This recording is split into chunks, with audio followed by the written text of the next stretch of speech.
Hello, everybody. Welcome to the Kat Timpf Show. I am Kat Timpf. Barstool Sports, pretty awesome. Make sure that you go on iTunes and rate my podcast super high because everybody loves to have self-esteem, and it wouldn't even take you that long.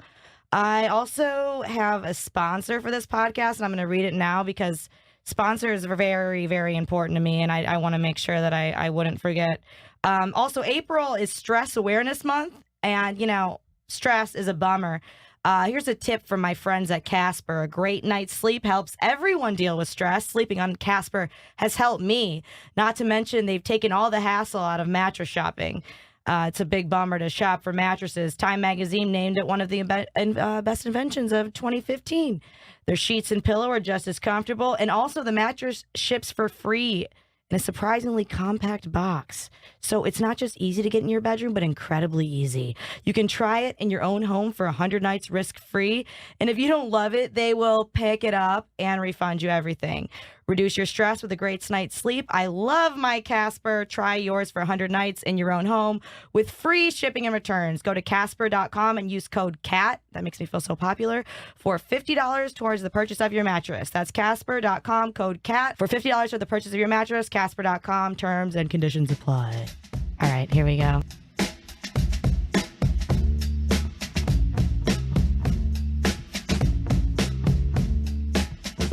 I'm here with my guest, Tim Dillon.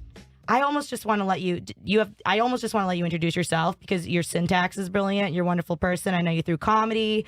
You're on Red Eye now and you crush it. Sure, yeah. So, how would you slept on a couch for 2 years and did not have that mattress, so that sounds very good. You slept on I slept on a couch for about 2 years, and I think I did permanent damage to my back. I was very, very poor living in Long Beach a few years ago. That's where I grew up. I grew up in the town next door, Island Park. Really? That's crazy. I moved out there with a college boyfriend, 21 years old in the studio apartment. Okay. Didn't work out. Yeah. Shocking. It didn't last forever. It didn't last. Really? It wasn't. Wow. He's not the one. Actually, we're more like Jerry and Elaine. We're still friends right now. He lives in New York. Still buddies. I realize I'm not like into someone who looks like Mr. Bean, and he's into only Asians now. So. Oh, interesting. But you're very successful, so all those dudes must be like, you know what I mean? Because you're on TV all the time. Oh, yeah, I sure am. Yeah, so those guys must be like, shit. They are, because I remember one time I was watching Red Eye with him and his brother, and I was like, I'm funnier than those girls, and I'll be on that show, and they're like, you're a waitress, and I was. Right. Actually, at the time, I think I worked at Boston Market. But yeah, I slept on a yoga mat. I didn't have a bed. I didn't have internet. Yeah, wow. Times were tough. And you were working at Boston Market, though, but that was a good thing. And I was also At least you had that. I was, yes. Because Boston Market is very good. Everyone would be like, she eats too many free samples. And I was like, I'm well, Boston Market is phenomenal. Like, that's the one part of that story where I don't feel bad for you at all. Yeah. I'm like, oh, yeah, it's a great job. You're around people who are eating Boston Market. Those are always happy people. Look, it was minimum wage, but here's the thing. I only deserved minimum wage. Right. I mean, listen, my family, when I grew up, ate Boston Market for dinner. Like, my mom and my dad, they would go and we would all get Boston Market because we only deserve Boston Market. Do you see? So we all, so everybody, it's supply and demand. The market decides. But let the market decide. And after like, because I was a child actor as a little kid, after I would fail an audition, I would bomb horribly. Like, they'd have a big dance number and they'd try to plug me in and I'd like fall down. It would be like comically bad. We'd go to Boston Market and I would eat like a big bowl of okay. What was your favorite? I used to mix the mac and cheese and the cream spinach together. Okay, that I didn't do because I'm not completely white trash. But that is amazing. Yeah. I used to love getting ham and then cinnamon apples on top of the ham. Here's the deal with Boston Market. Ooh. You can scam 3 sides if you get them to put a side on top of your meat. Now, some people will not do this because what happened was when I was a little kid, I was an actor, so I also went to dance class because you got to be a triple threat.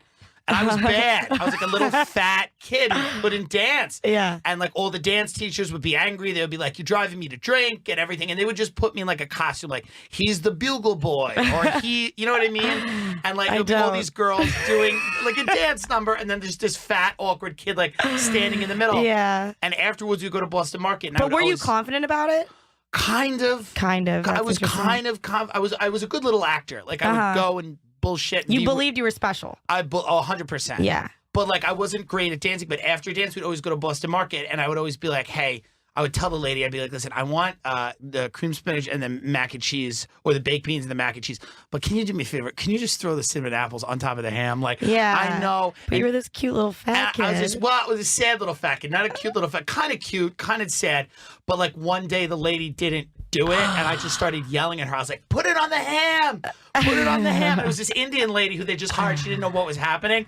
So and then the people from the back heard me, and they were like, no, put it on the ham. They started yelling. Oh, it's and like beautiful. as a joke, and she started crying. Did you feel powerful? This Indian woman, well, I started crying too because she was crying. And then this manager came over who was like this middle-aged white woman with glasses, always the manager of Boston Market. All my experience. And she like sorted out the issues. So yeah, she was like, okay, there's no reason to cry. Everyone's going to be okay. I was like, well, no one's going to be okay. See, yeah, I was a theater kid too, but I'm tone deaf. And I would still try out for musicals as Were you a real theater kid? Like I was like going on auditions for like movies. I was, look, I'm not as fucking fancy as you are. No, you know, a lot of people say they were a theater kid because they did a school play. No. Like I was homeschooled for a couple years. You were homeschooled? And I would go for 2 years. And I would go to like community theater. Okay, now that's a theater kid. And I would do like auditions and it'd be for musicals, and I'd always get like bigger roles in like straight shows. Right. But when I had musicals, I would always sing Happy Birthday for these auditions. That was your audition song? But listen, Tim, I was so bad. I tried to take singing lessons after the first or second one. They called my mother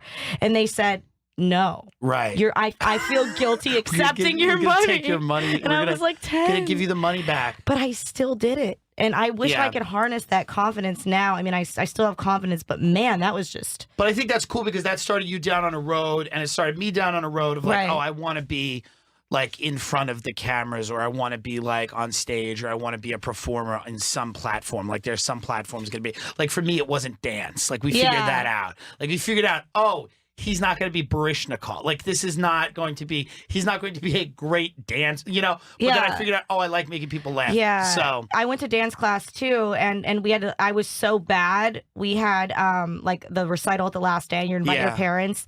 And I didn't invite my mom. Everyone else had their mom there, and they're like, "Where's your mom?" And I was like, "I don't have a mom." And I meant like, I don't have a mom here. Right. But then she just thought I didn't have a mom. Right. But I didn't correct her because they were so nice to me. Yeah. And now I really don't have a mom. Dance is weird. Now it's full circle. Joke's on me. Dance is a weird thing because I was in dance for like 3 or 4 years, and I remember I was a little kid, and I remember they took us to Disney World once because they were like, "Okay, so the Boogie Woogie Bugle Boy number has got selected to go to Disney World," and nobody wanted me going to Disney World, but I was the Boogie Woogie. You needed a bugle boy to have that number, even though I didn't do anything.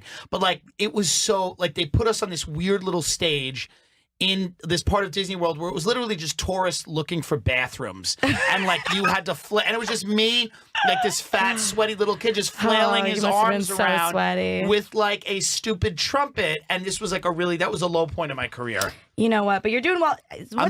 What's great about you though is that you know you have your own brand. Yes. That's annoying for us to talk about, but you're an interest. You're an interesting person. I said that Kat once. I was like, "You're very on brand," and she's always held it against me. No, I love it. Okay. I'm trying to be on brand. People, you know, people will ask you all the time, like, "Are you real? Right. Are you really a Republican?" Right. Just because you're gay. Right. Yeah. Well, it's also because people have a hard time believing that anyone disagrees with them. Exactly. Like that there's people out there that feel differently than they are, than they do about things. I giggled an uncomfortable amount. Well, everybody followed Tim Dillon on Facebook, and you know, you've all heard this before. It's a weird journey. You hear this all the time. No, like sometimes you'll post something and I just can't stop giggling. Yeah. Like, you know, when you said failed coffee date number 820950018. Him, what bothers you about Trump? Me, I don't think he'll really put people in camps. I mean, it's great content. I mean, that's a real thing. Did you really say that? I said something similar to that. Yeah. And somebody's like, well, what's really, you know, and what's interesting is like, some of these are adapted from real things. Some of them are not. I don't go out on as many dates as I put those. But those are these What's weird. A date? Yeah, I don't know what that is. But it's like these failed interactions I have with people. They're not all coffee dates. Some of them are like just with friends or just with people I meet. We'll say something and then I'll just say something literally, like I'll meet a kid from like Juilliard and he'll make some point about you know, that he's always wanted to be in the Peace Corps, and I'll be like, what are your favorite 5 sandwiches? You know. And it's, like if a date's going, you know, and I've been on maybe like 5 dates in my whole life with somebody I wasn't like already seeing. Right. It's a weird situation to go on a date, but you know, and if it's not going well, like, I don't know if it's a comedian in me or what it is, but I start to try to just be like, oh, like if something comes to my head, like this could be funny to say and see what he says. And then I just go for it. This is going to be content. Like some guy kissed me that didn't want to kiss me. And I was like, if you give me herpes, I'll kill your whole family in front of you. Yeah. And then he thought that was crazy. Right. Well, there's some things like there was a guy the other day, we were talking on I think Tinder, and he was like, we should grab a cup of coffee. I just want to let you know I'm a political vegan. Now, I know that's not going to work. I love steakhouse. You know, like my family's in the restaurant business. I grew up, but I'm still going to go because it's going to be hilarious. Yeah. You know what I mean? It's going to be a lot of fun. That's okay. People often, you know. It's your stalker. My stalker's unbelievable. But like I said, he's an A-list stalker. No, so you're doing well I'm all as hot across as the Taylor board. Swift. Across the board, you're doing well. Vegan. I had a friend who was like the most fun friend that I had in LA. Yeah. But then she was like, you know, she had like an awakening. Yeah. She watched, AKA she's dumb, and she watched one like documentary. Yeah, exactly. Yeah, Food Inc. Yeah. And now, okay. Yeah, and now she's all like, look, why are you eating animals? Because it feels good. Yes. Well, yes. So are you Number saying one, rape's okay because it feels good to the rapist? Yes. Same thing. It's the exact Clearly same thing. the same thing. Well, I'll post these like over the top things on Facebook, and sometimes I'm kidding. Like I've said on Facebook, all like poor people should be all killed, like across the board, which includes like everyone I know and my family. Right. We know a lot of dog walkers and a lot of people, and then people are like, "Oh, that's not," and then people are like, "Oh, we don't know when you're being serious." I'm like, "Oh, well, that's like if you don't know that I'm not a genocidal maniac, then I'm sorry, like I can't help you." But then I'll post something where I'm like, "Oh, you know, there is this weird issue of like." People love to talk about religion, but for whatever reason, like radical Islam gets a pass. You know, they talk about how you know, how archaic some of the beliefs in Christianity are. Yeah. You'll have Ted Cruz come out and say something kind of crazy, and people are always ready. But it's like, but nobody will talk. So then I'll make a serious point about that. Yeah. People are like, and I agree with that point. Right. Yeah. People are like, are you serious? Like, we don't even know. And I'm like, no, you're choosing. Because I think a lot of people like try to, like, because I'm like an affable dude, so people try to like me. Yeah. But then I'll write something. You're very likable. You're able to say what you say because you have likability. Yeah, and then there are people that like will disagree with me and then like, oh, I still want to like him. So I'm just going to make, like, that'll be a joke. I'll just like the status and move on with my life. Yeah, like a lot of people don't even read what, like, because I think a lot of people are just kind of, they love it. And I grew up arguing and fighting. Like, my family, my parents argued and fought because they shouldn't have been married probably. Yeah. And then I was in a debate team where I did really good and I loved arguing and debating. So like, but I've kind of moved away from it on Facebook. Like, I won't argue and debate people on Facebook because it's pointless to me. And your Facebook's public, so you get whack jobs. It's public. I get crazy people, like legitimately crazy people. And it's just for my career, I'm like, oh, for a comedy, I'm like, oh, it's good. Like, people can kind of see what shows I'm doing, or if you want to come out to the stand or Caroline's or whatever. But I get crazy people. Yeah, I post mine public. You know, mine's public. I don't have comments available. Like, you can't comment. Oh, that's a good. It's a great. But you can like it. I post everything I do every time I'm on TV because my auntie Barbara loves it. Yeah, comments. Maybe I'll do that. Yeah, it's a great solution. Although you can't. Because you know what's interesting is what I love about Facebook. Though I almost keep comments to do this because there's like it'll always be a crazy knockdown drag out fight. Yeah, and it'll be you're totally not even personal. Involved. I'm not even. But then there's the one guy who's so tone deaf. He goes in to try to make like a realistic point. Right. Like it'll be like comment one will be like, "Hey, you've never had a job in your life. You live off the government. I hate you. I hope you die." And then comment 2 will be like, "You know, this whole planet's run by lizards. You sheep." And then comment 3 will be like this. You know, if you look at infrastructure spending over the last 10 years, and I'm like, are you serious? Like, you really think that you're the rational guy? And they do, and I see a lot of it. Like, I'll have my Twitter mentions, they'll show up, be like, Obama did 9/11. I'm like, okay, first of all, the conspiracy theory is that Bush did 9/11. Like, you're not, you don't even know, you don't have the, you don't, like, not only is it a psycho thing, but you have, like, the wrong psycho thing. Yeah. You know, and I have, oh, God, everybody who loves me is, like, 50 years old. Yeah. And well, I have a weird, because I have a lot of radical Muslims that think I'm great. And that's interesting. Like a lot of these, tell me more. Like a lot of these guys that are like very, pro-Islam, which is fine, but they love me. So I'm like, this isn't interesting. But then I'm like, oh, a lot of people like dictator, and I'm like a dictator. I'm like a Facebook dictator. Like on social media, I'm like, this is how it is. And some people are like, oh, we like that. You know, even if they don't agree with me, like, oh, we like that. I'm like, if you like milk chocolate, you're white trash. And I believe that. Yeah. I really believe I believe that too. There's no rich person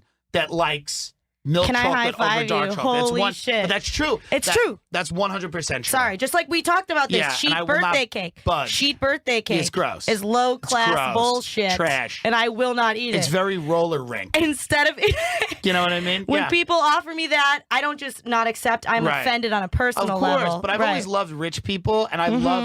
And if you're not rich, pretend to be rich. Like there's this Yeah. weird thing of like all these people that are like, I hate that I'm poor, and I hate that I don't have the money. But see all these rich people around, I hate them, and it's like, wait a minute, it's like a fat person hating thin people, Yeah. but then wondering why they're fat.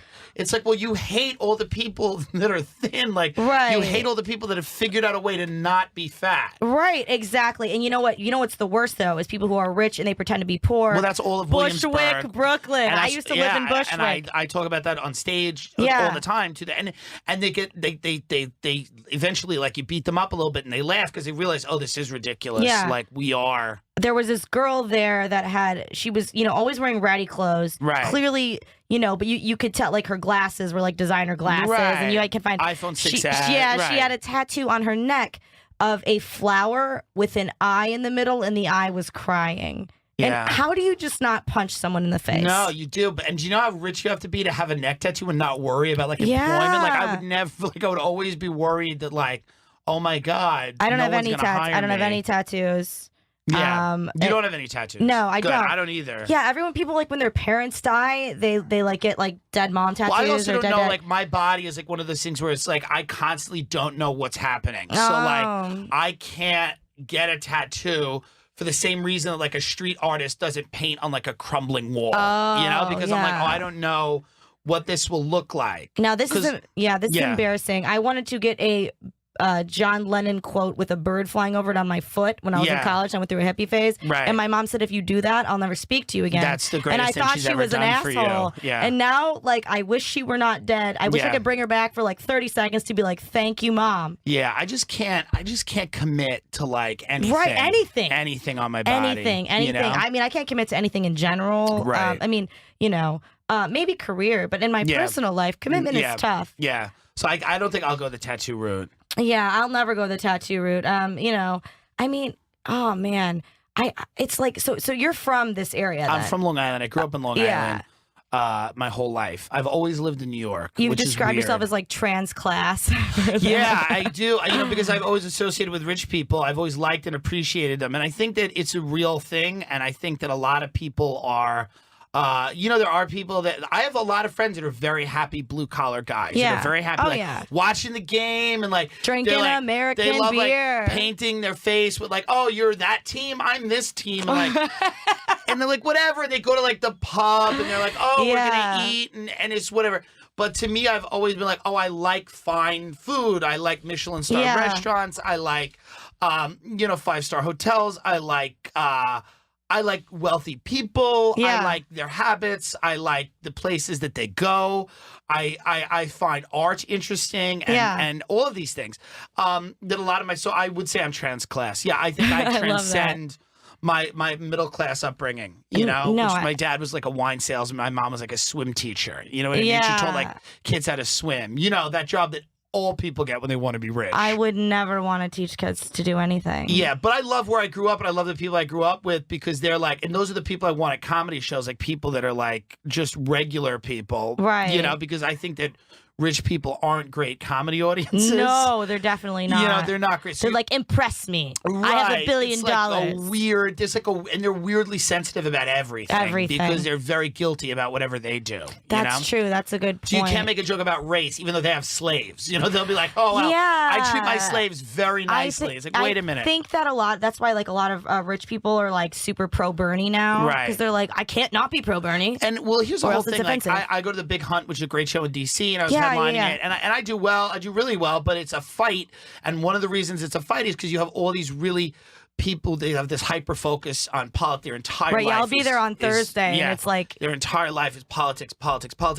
And, I have to joke around with them and be like, I'm a comedian. Like, I have no real power. You guys have actual power. Like, you work for lobbyists, you work for this and the other thing. My jokes mean nothing. At the end of the day, I came here on a megabus and a woman ate a fish fillet. I couldn't even stop her from doing that. And it, so it's like, to me, I'm like, it's very interesting what people are sensitive about. Yeah. But it's never poor people. No, Poor people are not they're sensitive. no judges. Middle class people, generally, these are not really sensitive people because they're fighting every day and they know what real fights are. Right, exactly. A real fight is paying your rent. A real fight is raising your kids. A real fight is trying to do good things for the people in your life with a limited budget. And like, as much as I'm obsessed with rich people, I like rich people, and I'd love to be a rich person, at heart, I'll always be that guy. You're always how you're raised, I think. Yeah, no, I'm from Detroit, and Detroit is still my favorite place to perform stand-up. Yeah, I mean, that's Mad Max it is the stuff. judges capital of the world. Whatever you are saying is fine. Right, as long as you have water for people. Oh, man, Flint, water's, that's it's tough. a nightmare. But times are tough. That's the real thing, is like when people go through things like that, or they're angry about legitimate things, like that guy should be in jail. That's a legitimate thing to be angry about. Somebody's joke and how it, I mean, to me, it just doesn't feel that legitimate to be angry about. I'm so tempted to be like, when people are like, it's really hard for me to like walk around campus and like people look at me weird. I want to be like, my mom died suddenly. Right. Well, that's the whole thing is, listen, the liberals are behaving like crazy people, and they are physically threatening and harassing people. That being said, I think people do have to kind of man up a little bit and just be like, at the end of the day, if you have a belief system and you're willing to defend it, and you're willing to stand up and be that person. Yeah. You know what I mean? And expect that you will get flack and guff and every other thing. I love it because at least people are paying attention. And now people must go at you all the time. Oh my God, I get so many. My favorite thing is when like some dude, like like a woman will be like, "You're a filthy whore," right? Like in response to a picture of just like me on the news, and then you go to her profile, like you on Fox and Friends making a salad. Dude. I'm like, I see the way you cut those cucumbers, you whore. Slut. It's like, devoted Christian, mother of 3 daughters. Like, do you talk to your daughters and call them whores for making a salad? All of those girls on that network, I know Tantaras gets a ton of stuff. Like, she does. They get just, people are crazy. She's a sweetheart, She's a sweet girl, I'm sure. But that's how your careers take off. Yeah. That's part of it. I love it. I'm like, you know what? This means you're watching. That means people are being affected by what you're doing. It's like, okay, so if people like me and they're watching and listening, I really love that and I appreciate that. But if people hate me and they're still watching and listening, I must be doing something right. So I think like sometimes when people complain, it's just kind of like, I think like you have a great attitude. You're like, it's funny. Yeah, it's funny. I picture what that woman's doing when she's calling you a whore. Like, that's hilarious. Like, where is she in her life that she's calling you a whore? She's not happy. I think I'm sure it's not great. I don't call people whores because I'm happy. No, it's probably not good. Yeah. You know? I am a big Facebook fan of yours. I'm not going to lie to you right now. I like, so, this Twitter, not so much. I've tweeted a Cat 5 times. She doesn't respond. She's really? Like, listen, I get it. We're in a different class. You have like 70,000 followers. I have like 2,700. I have like nothing. I just don't even like see it. I know that. I don't even have I don't even do well on Twitter. It's not even my thing. I can't because you need the link. I need absolutely. I can't do a tweet. I don't care. Yeah, my manager all the time is like, can you put work into it? And I'm like, I just can't. Like, it's not me. Like, I can put work into it, but like, people are like, where my hose at / a gardener, and it's like 900 retweets. I'm like, oh, I don't even want to do this. Like, I mean, I know it's like a weird game. Yeah, but you tweet a lot about politics. You tweet a lot about Trump and defending Trump, and I know you're not like a Trump guy. I mean, I don't know. I'm not like a Trump guy. It's weird. I do think calling him Hitler's ridiculous. It's ridiculous. Yeah. I think that the left has really kind of, I think what's interesting about the American left right now and their inability to contextualize things, their lack of perspective, their lack of proportion, the idea that everyone who disagrees with them is a threat to their way of life, is Hitler, is coming to kill them, is going to take their children, the idea that everything, you're on the precipice of disaster, it's going to be a war. It's like there's no, like, conservatives for many, many years, Christians and people like that, and I don't even agree with a lot of these people, but they're kind of used to being unpopular in mainstream culture. Somebody with fundamentalist or more conservative Christian ideals is kind of used to like Hollywood and people Nobody's like that. like, let's party. Right. And at the end of the day, they're like, oh yeah, we're used to being mocked on a level by Hollywood. But you know what I mean? Our ideas and our value systems. And I've met evangelical Christians who may think I'm going to hell because I'm gay, but they're lovely people. Right. And they're like, they would be like, okay, you might go to hell, but like, we'll we'll cook you dinner. But and you're like nice. New York liberals are like, okay, we really love you, but get out of our face. Like we love the idea of you. I agree. So it's weird, but I think the left right now. So every time somebody's saying Donald Trump is Hitler, and this country is we're on the brink of a civil war because somebody says something they don't like, I will step in there and go like this. I'm not. I think Jeb Bush was an articulate, smart guy, but it just didn't. Jeb Bush. I like Jeb Bush. I tweeted at him being like, my room's messy, hashtag like, can you fix it? And he emailed me, and we like actually had an email exchange going. That's why he lost. I know, but like one of my bucket list items is to hug the man. Because somebody's like, what are you doing? He's like, yeah, I'm emailing with the girl, the blonde on Fox. They're like, we're polling at 3 percentage points. We've literally bought everyone in New Hampshire a Bentley. We bought everyone a Bentley. He was trying they still to won't get vote. me to think he was cute, and it worked. No, I liked him, but like, so I look at the whole race now, and I'm like, what's interesting is that Trump is saying some interesting things. He's saying some crazy things. Yeah. But I think it's also the strategy. Nobody understands what strategy it is to run for president without a ground organization, without like a ton of like, he has no real, like Hillary Clinton has this huge, like octopus of different people working for her on the ground, registering voters. Trump has the media. That's it. Right. I mean, Trump is running just by dominating and manipulating the news cycle. And the way to do that is to say crazy over-the-top things. So I think if people look at it as a strategy and just go, oh, well, Trump's front and center again, well, he has to be. And he's saying things, some of them that are increasingly, seemingly wild. But again, he's dominated the news cycle. He's been the lead story for the last year. Yeah, did you hear that his plan to build the wall, he came out with that, and it was like, stop Mexicans from sending wire transfers back to Mexico. I mean, yeah. it is an interesting... There's other ways to send money. I mean, there's other ways to send money.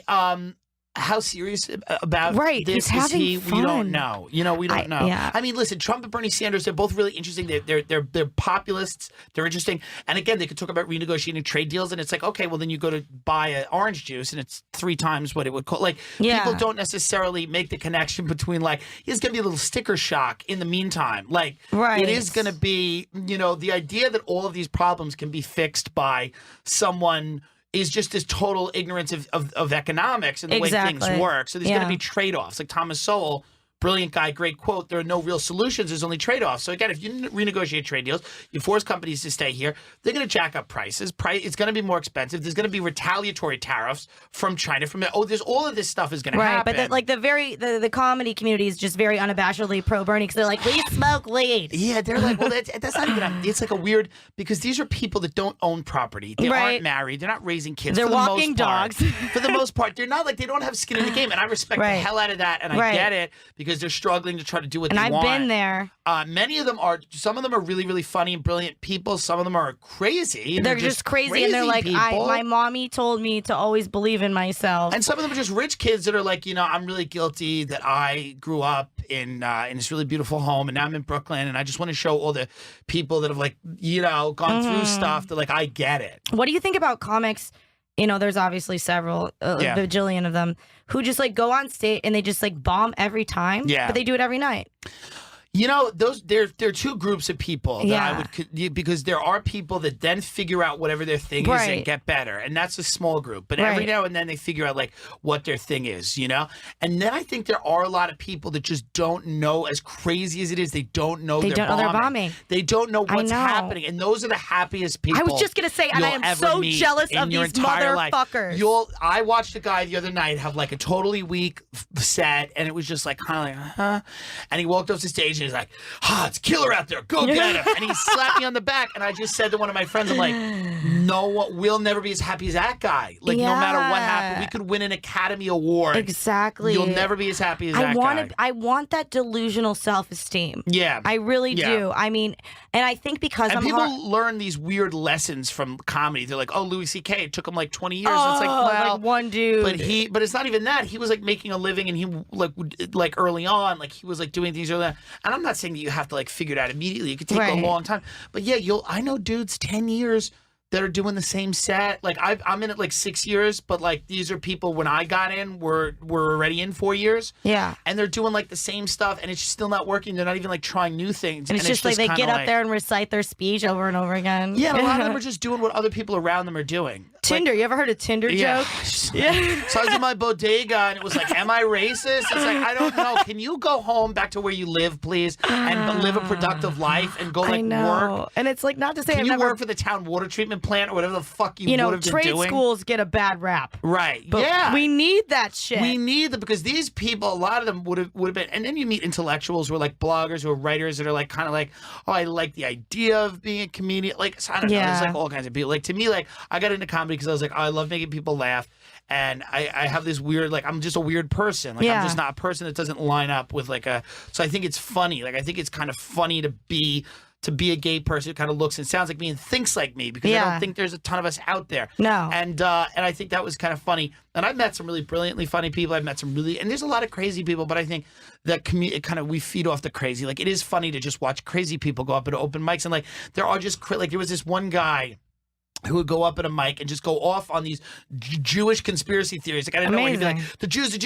But then he'd get off stage and like, he'd get a phone call and he'd get on the phone and he'd be like, hi, honey. Yeah, I'll be home to help you with your math in a second. He's like, is it fractions? And I'm like, oh, this guy's like a good dad. And he's just he's like a horrible anti-Semite, but like, this is his outlet. He's a dad, and that's a better outlet than he might have. Right. In LA, there was this guy that would come to open mics and he would just sing to the tune of Jimmy Buffett's Margaritaville. Right. I lost my penis. I nearly lost my mind. That's a over niche. And over again. He's going for a niche group. He's trying to. I really kind of think I might get. I bet you he's just like an office guy trying to just get like someone, for God's sakes, videotape this and let me be YouTube famous for 2 weeks. But then sometimes you'll see people that are like, it's not really connecting and not doing well, and then they get on TV and they get to get like a lot of stuff. So then you're like, oh, okay, like, like, it is kind of, it's the Wild West. I know. I mean, like, I started in comedy and journalism, and now I'm on Fox News, and I'm like super happy. And you never know your path. You don't know what's gonna happen. But sometimes you do know your path if you suck bad enough. Yeah, I mean, I don't think anyone can say like, I don't know what's gonna happen. Like, I just did this screen test for like a lifestyle network, which is kind of like, I won't say the network, but it's centered around food, because I like food a lot. And I like, so maybe, who knows, like, maybe I end up over there. I don't know what I end up doing. I don't know. I just want to do stand-up comedy, and that's my main love, and I love writing and creating things. So, I mean, whatever that form it takes is cool. Yeah. And to try to just not be, try to not be the guy at the open mic singing to the tune of Margaritaville. Like, that's the main goal. I nearly lost my penis. I mean, and he did. But I mean, maybe he did, and maybe this is his way. Maybe this is it. Like, maybe he's a vet. Well, that's the thing. And he lost his penis in the war, and then he, because of Obama, was unable to get a new penis. This poor guy, Obamacare. Maybe he would have a very rational, like, maybe if you asked him, because some of these crazy people, you sit them down, they're surprisingly rational. Like, he might be like, yeah, no, I almost lost my penis. And like, the doctors were like, why don't you take this to the stage? Like, why don't you come up with, he's like, they said painting was good. He's like, but I don't want you paint, can take my penis, but you can't take my funny. Right, and I've always loved Margaritaville. So, and he's like, the last time I used my penis was after the song Margarita. So I put all these things together, and this is my act. Everybody's got different. I mean, last time I went, I was in Cancun recently for the Barstool Sports I love you video. have such a fun life, because it's always like fun. You're like, I'm in Cancun, and I'm usually like in a like crazy, like when I watch look at Kat's social media, I'm always in like a dark like room and place in my life. But no, it's always like a weird, like, I'll be doing comedy like outside in a tent for like 200 people. I don't even know how I've gotten booked on this thing. Yeah, you've gotten booked on like I do everything. What's the weirdest thing you've ever been booked on? Where you were like, holy shit, what am I gonna do? A Russian birthday party in the Bryant Park Hotel for all Russians, and I got out there. And here's the thing about Russians: they party, they eat, like they eat. I'm talking like big porterhouse steaks and lobsters and vodka. I don't even drink, but I was just shots of vodka. And it was just fun to watch people. I mean, and literally, I thought I would like build rapport with them by being like, I said like, hey, Putin seems kind of cool. And then like literally from the back, one guy just yelled out, he killed my friend. God. And then I was just like, oh, and then I just went into my regular material. I'm like, frozen yogurt's everywhere. Is it great? And then everyone just checked out. And then I got them back. But it was like, how long was the set? It was like supposed to be 30 minutes. I think I did like 20. Yeah. And then they just paid me $400 cash, and I left, and they fed me. And they were like, we thought you were really funny. Here's the craziest gig. I did a gig for 2 people at a table. Like literally they paid me to just go out to dinner with them. What? They were hilarious. How did they reach out to you? I get this crazy guy who has one arm and used to be a crackhead who's now in like drug and alcohol recovery, puts on these weird rehab shows. Some of them are really great. Like it's like, we're going to Wisconsin. There's 3,000 people. But he knows he'll call me because I literally would do anything for the story because I think it's hilarious. Yeah, I agree. So like he's like, he got me the Russian birthday party and he called me. He's like, there's these two people. They just want a comedian to make them laugh. She thinks it'll be funny to surprise her husband at an anniversary dinner with a comedian. I'm like, oh, this is a horrible idea. Oh my God, and they invite Tim Dillon. Nobody wants to go out to dinner with me who are friends with me. So like they were really funny, and it was a Philippe, this high-end Chinese restaurant on the Upper East Side, and I show up, and the maitre d's like, "You're the comedian?" I'm like, "Yeah." So I go and I sit down with them, and I have nothing like. You can't do jokes. I just started pointing people out in the room and like making fun of them. And these people were hilarious. They were like this Dominican couple. They were laid back. They were car salesmen. I used to sell mortgages. We were talking about like scams and all this great stuff, how to like suck people in. And they were hilarious. But do you think they like fucked really hard because of your comedy? I don't know. It was weird. Like, cause literally, you know what I mean? Their friend was there with them. It was a weird thing. And I was like, what, did you guys meet in jail? And he's like, they all laughed. And then the guy's like, yes, we did. Oh my God. But thank God it was great. Like I love ex-cons and felons, so they were great. They're a lot of fun. They're chill people. They're so cool. Yeah, I've plenty of people. I love families that commit crimes together. They're always fun. They're never. Yeah, like today's like National Siblings Day, and they're like my sister, my partner in crime. I'm like, if you mean like you drank like a bottle of white Zin and ate the whole frozen pizza, cool. fuck off. But if you actually were involved in like a drug ring or prostitution ring, that's post cool. that shit. Yeah, post something fun. Yeah, you know? absolutely. I'm an only child. I don't get in on You're National an only Sibling child. Day. Yeah, that was it. Yeah, I mean, I'm the oldest. Right. And I left when I was 17. So I have the independence of an only child, but my parents did consider, they're like, what if we could have another gay Republican failed actor? Could we do that? And the doctor like, it would be very hard to get that exact mix. And they're like, all right, well then forget it. Like, why even do it? Yeah. Why even do it? You My would mom be the still tells shining me- star. My mom still goes, I would really love another kid. I'm like, you're 64. She's like, I know, but I would just love another child. I'm like, thanks, Mom. I appreciate it. Thank you so much. That's all right. We're actually like, we've been talking for a while. And we just go for like a half hour. Insane. And so like we're gonna end it. Well, thank you for having me. But dude, I'm like always so awkward about ending things. No, like that's okay. podcasts, relationships. Yeah. Well, it was a lot of fun. If you want to follow me on Twitter, Tim Timj Dillon Dillon. But just friend me on Facebook. Twitter's. I mean, follow me on Twitter because I don't want my manager to drop me. Did the manager tell you to do that? Oh yeah. So please, I don't want him to drop me. Don't. Let him drop you. But please, Facebook's a lot more fun. Are you back on Red Eye soon? Yeah, in like a week. They send me the date. They just let me, like, my manager tells me like the day before, he's like, just get a collared shirt. I'm like, okay. So yeah, I do it twice a month. It's a lot of fun. Yeah, watch Red Eye every day, just looking for Tim Dillon. Yeah, just stay up every day. 3 All right, cool. All right, bye everybody. Guys, Kat Timpf Show. Thank you. Rate me so high. I love you. Bye.